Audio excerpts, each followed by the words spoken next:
In today's scoop we'll see story of mysterious serial killer.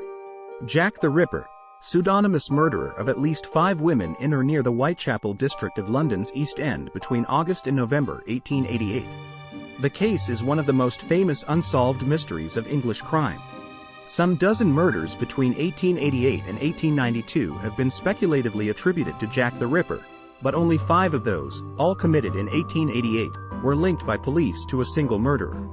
The so-called canonical 5 victims were Mary Ann Nichols, whose body was found on August 31st, Annie Chapman, found September 8th, Elizabeth Stride, found September 30th, Catherine Kate Eddowes, found September 30th, and Mary Jane Kelly, found November 9th.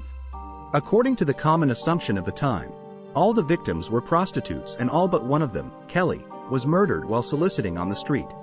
That belief was subsequently taken for granted in books about the crimes, which typically offered conjectures as to the true identity of Jack the Ripper and reported graphic details of the murders he committed. Many of these books, however, were based on fraudulent claims and documents. In a radical departure from that genre, The Untold Lives of the Women Killed by Jack the Ripper, 2019, the British social historian Hallie Rubenhold argued that Nichols, Chapman, and Eddowes were not prostitutes. That Stride had resorted to soliciting only occasionally, during periods of desperate poverty and emotional suffering. But there is no evidence to show that she had been soliciting when she was murdered, and that the only verifiable prostitute among the 5 was Kelly. In Rubenhold's view, the notion that Jack the Ripper was a murderer of prostitutes was a consequence of the misogynistic and class-based prejudices characteristic of the Victorian era. In each instance, the victim's throat was cut, and the body was usually mutilated in a manner indicating that the murderer had at least some knowledge of human anatomy.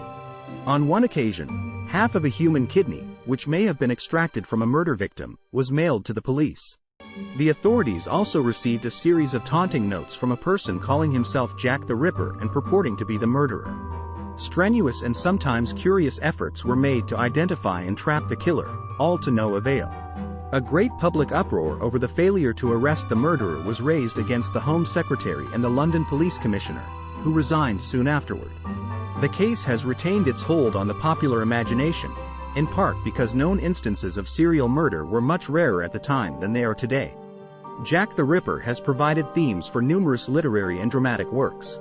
Perhaps the most notable was the horror novel The Lodger, 1913, by Marie Adelaide Lowndes, which inspired numerous films, including Alfred Hitchcock's The Lodger, A Story of the London Fog, 1927. The most commonly cited suspects are Montague Druitt, a barrister and teacher with an interest in surgery who was said to be insane and who disappeared after the final murders and was later found dead. Michael Ostrog, a Russian criminal and physician who had been placed in an asylum because of his homicidal tendencies. Aaron Kosminski, a Polish Jew and a resident of Whitechapel who was known to have a great animus toward women, particularly prostitutes, and who was hospitalized in an asylum several months after the last murder. Several notable Londoners of the era, such as the painter Walter Sickert and the physician Sir William Gull, also have been subjects of such speculation. The murder sites have become the locus of a macabre tourist industry in London. If you like today's scoop, please like it, share it with your friends and subscribe the channel for latest top stories.